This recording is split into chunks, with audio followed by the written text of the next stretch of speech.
देखिए दोस्त, आज आज हम लोग तीसरे चैप्टर की ओर आ गए हैं। तीसरा चैप्टर अध्याय जो है क्लास 10 का हम लोग पढ़ रहे हैं, क्लास 10 का।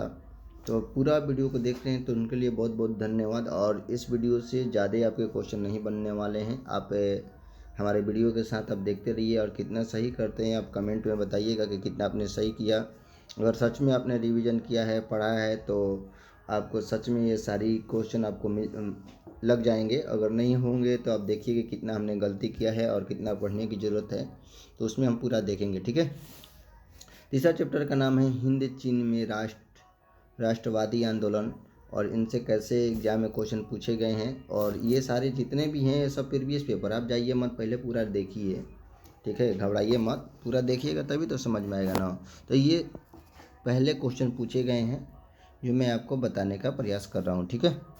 तो पहला क्वेश्चन क्या है, पहला क्वेश्चन को हम लोग देख लेते हैं। लिखा है कि फ्रांसीसी सेना, ठीक है, लिखा है कि फ्रांसीसी सेना ने वियतनामी मिन के विरुद्ध युद्ध कब छेड़ा। तो ये जो युद्ध छेड़ा गया था ये 1936 में। ऑप्शन आपका जो बी हो जाएगा वह राइट हो जाएगा। 1936 में आपका यह युद्ध जो होगा छेड़ा गया था, तो बी ऑप्शन को लगा लेंगे। अगला क्वेश्चन की ओर बात करेंगे।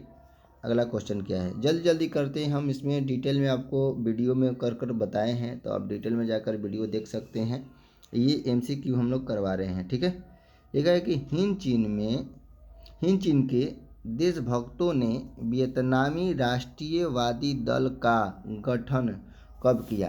तो ये दल का जो है गठन कब किया गया था, तो 1914 ईस्वी में किया गया था। और आप जानते होंगे कि प्रथम विश्व की शुरुआत भी हुई थी 1914 से लेके 1918 तक। इस बात को भी ध्यान में रखेंगे। ठीक है।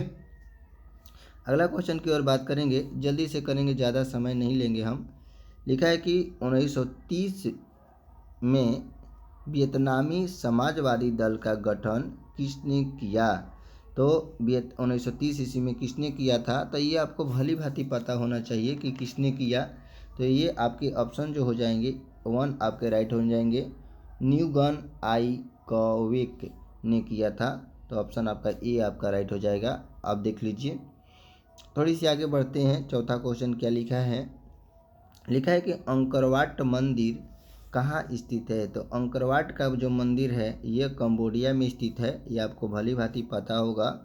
और इसमें विष्णु भगवान रहते हैं, इनको बात भी ध्यान रखेंगे, और कंबोडिया, और इस बात को ध्यान रखेंगे। और अंकरवाट मंदिर विश्व का सबसे बड़ा मंदिर आता है। और अंकरवाट मंदिर बनवाने वाले सूर्य बर्मन द्वितीय जो थे, इन बात को भी ध्यान में रखेंगे। जल्दी जल्दी करते हैं, लोगों का कमेंट आता है सर ज़्यादा बता देते हैं, तो इसमें देख लीजिए पूरा, आप लगाते रहिए क्वेश्चन को। अगला क्वेश्चन क्या है कि the history of the Laos of Vietnam, यह पुस्तक किसने लिखी है। ठीक है। तो ये लिखे हैं फान बोचाऊ। ऑप्शन आपका जो हो जाएगा सी जो हो जाएगा आपका राइट हो जाएगा। ठीक है, फान बोचाऊ, ऑप्शन आपका सी जो हो जाएगा राइट हो जाएगा। नेक्स्ट क्वेश्चन की ओर बात करेंगे। अगला क्वेश्चन क्या है, लिखा है अगला क्वेश्चन कि हुआ हुआ आंदोलन किस प्रकृति का था। तो हुआ आंदोलन जो था किस प्रवृत्ति का था, तो वह क्रांतिकारी धार्मिक आंदोलन था। ठीक है, तो इस बात को ध्यान रखेंगे। नेक्स्ट क्वेश्चन की ओर बात करेंगे। अगला क्वेश्चन क्या है, अगला क्वेश्चन को देखते हैं। लिखा है कि वियतनाम के टोकिन फ्री स्कूल की स्थापना कब हुई। तो इस बात को ध्यान रखेंगे। आपका जो 7वां क्वेश्चन हो जाएगा वह 1907 ईस्वी में। ठीक है, तो ऑप्शन आपका ए आपका राइट हो जाएगा। अगला क्वेश्चन की ओर बात करेंगे। यहाँ पर लिखा हुआ है कि हनोई समझौता कब हुआ था। तो हनोई समझौता की बात करेंगे कि हनोई समझौता हुआ था कब। तो ये आप जानते हैं कि 1946 में हुआ था, लेकिन यहाँ पर भी 1946, यहाँ पर भी 1946, ये तो होगा नहीं, ये तो होगा नहीं, लेकिन यह हुआ था 6 मार्च 1946 को। ऑप्शन 8 का जो हो जाएगा सी ऑप्शन आपका राइट हो जाएगा। इस बात को ध्यान में रखेंगे। अगला क्वेश्चन क्या है, अगला क्वेश्चन देखते हैं। लिखा है कि निम्नलिखित में से किस प्रसिद्ध दार्शनिक ने एक अदालत लगाकर अमेरिका को वियतनाम युद्ध के लिए दोषी करार दिया था। तो कौन सा ऐसा भैया व्यक्ति था, तो वो आपका था रसेल। ऑप्शन आपका सी जो हो जाएगा राइट हो जाएगा। इस बात को ध्यान रखेंगे, क्योंकि अदालत इसलिए लगाया गया था कि आप जानते होंगे कि माई लीग गाँव की जो घटना थी वियतनाम में कैसे किया गया था, तो उसी के लिए यह लगाया गया था। इस बात को ध्यान रखेंगे। जो किताब पढ़े होंगे उनको बहुत ही अच्छे से समझ में आ रहा होगा, कोई समस्या नहीं होगी। हम MCQ करवा रहे हैं। 10वां का आप आंसर दीजिए। लिखा है कि हिंद चीन क्षेत्र में अंतिम युद्ध समाप्ति के समय में अमेरिका के राष्ट्रपति कौन था? तो आपको पता होगा निक्सन, यानी ऑप्शन आपका ए जो हो जाएगा राइट हो जाएगा।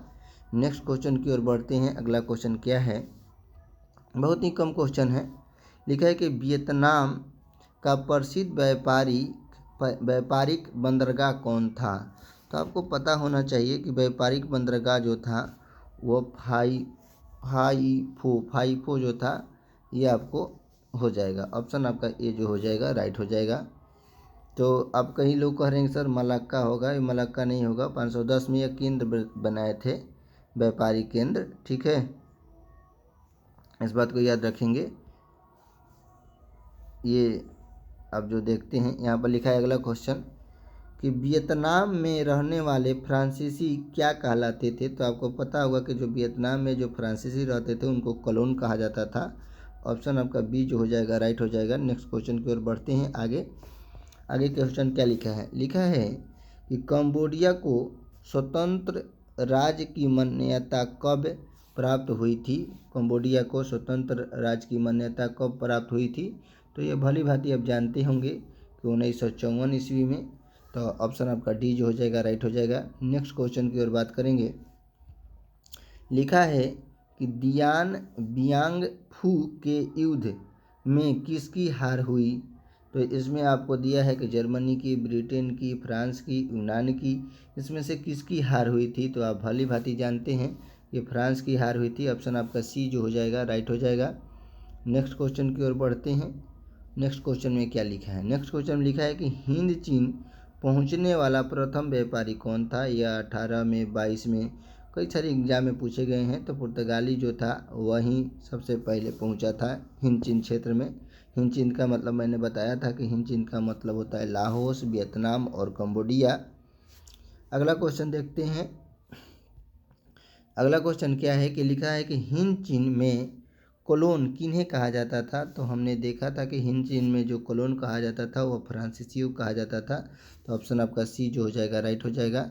नेक्स्ट क्वेश्चन की ओर बढ़ते हैं। नेक्स्ट क्वेश्चन में क्या लिखा है? लिखा है कि the history of the Laos of Vietnam के लेखक कौन थे? तो ये भली भांति जानते होंगे कि फान बो चाऊ जो हो जाएंगे, ये आपके जो हो जाएंगे 17 का सी ऑप्शन आपका राइट हो जाएगा। फान बो चाऊ याद रखेंगे। नेक्स्ट क्वेश्चन की ओर बात करेंगे। लिखा है कि हो चिन मिन का शाब्दिक अर्थ क्या है? तो हो चिन मिन का शाब्दिक अर्थ होता है पथ प्रदर्शक। ये जो है रास्ता का बातें हो रही है कि जो लाहौस वियतनाम होते हुए लाहौस, कंबोडिया और वियतनाम के दक्षिणी छोर पर मिल जाता था, ये रास्ता की बात हो रही है। तो पथ प्रदर्शक था। ऑप्शन ए आपका राइट हो जाएगा। हो चिन मिन व्यक्ति का भी नाम था, हो चिन मिन रास्ता का भी नाम था। तो इस बात को ध्यान में रखेंगे। आगे देखते हैं। लिखा है कि वियतनाम लोकतांत्रिक गणराज्य की स्थापना किस वर्ष हुई? तो वियतनाम लोकतांत्रिक गणराज्य की स्थापना किस वर्ष हुई थी? तो आपको भली भांति पता होना चाहिए कि ये 1945 ईस्वी में हुई थी। ऑप्शन आपका डी जो हो जाएगा वह राइट हो जाएगा, ठीक है। नेक्स्ट क्वेश्चन की ओर बढ़ते हैं। नेक्स्ट क्वेश्चन में क्या लिखा है कि देख लेते हैं। मार्च 1946 में फ्रांस और वियतनाम में कौन सा समझौता हुआ था? तो 1946 में आप जानते हैं कि कौन सा समझौता हुआ था? तो हनोई समझौता हुआ था, हमने देखा था आगे ही। अगला क्वेश्चन देखते हैं। बस बहुत ही कम क्वेश्चन है, अब देख लेते हैं थोड़ी सी। लिखा है कि किस विख्यात प्रदर्शनिक ने अदालत लगाकर अमेरिका को वियतनामी युद्ध के लिए दोषी ठहराया? तो रसेल था। आपका सी ऑप्शन आपका राइट हो जाएगा। इस बात को ध्यान रखेंगे। अगला क्वेश्चन क्या है, बहुत ही सिंपल क्वेश्चन के साथ हम लोग पहुँच रहे हैं। लिखा है कि किस राष्ट्रपति के शासनकाल में अमेरिका ने पहली बार वियतनाम युद्ध में भाग लिया था।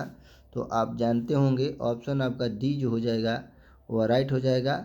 आर निक्सन जो थे वही उन्हीं के समय भाग लिया था। अगला क्वेश्चन की बात करेंगे, ये बस आपके समक्ष लिखा है कि वियतनाम युद्ध की समाप्ति किस अमेरिकी राष्ट्रपति के समय हुआ था। तो ये आप जानबे करेंगे कि समय जो हुआ था ये निक्सन हो जाएगा। ऑप्शन आपका जो हो जाएगा डी ऑप्शन राइट हो जाएगा। और ये आपका 24वां क्वेश्चन, एक क्वेश्चन और बचा है, उसको ख़त्म करते हैं। लिखा है कि जनेवा समझौता किस वर्ष हुआ था।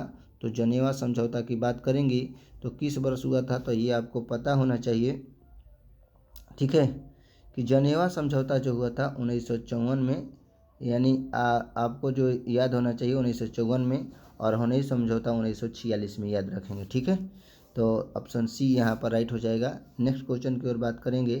नेक्स्ट क्वेश्चन क्या है, ये लास्ट क्वेश्चन है इसका, तो इसमें देख लेते हैं। लिखा है कि हुआ आंदोलन किस वर्ष हुआ था। तो हुआ आंदोलन आप जानते हैं कि 1839 में हुआ था हुआ आंदोलन, और हुआ आंदोलन जो था धार्मिक क्रांति से संबंधित था, ठीक है। तो इस बात को ध्यान रखेंगे। और इस तरीके से आपके तीसरे चैप्टर भी समाप्त हो गए, और हम कल जो है चौथा चैप्टर पढ़ेंगे इसको बारीकी से। अगर चाहेंगे तो एक दिन में ही ख़त्म कर सकते हैं, लेकिन ऐसे धीरे धीरे छोटे छोटे अध्याय में देखें टुकड़े में, तो आपको पूरी समझ में आएगी, ठीक है। तो फिर कल मिलेंगे।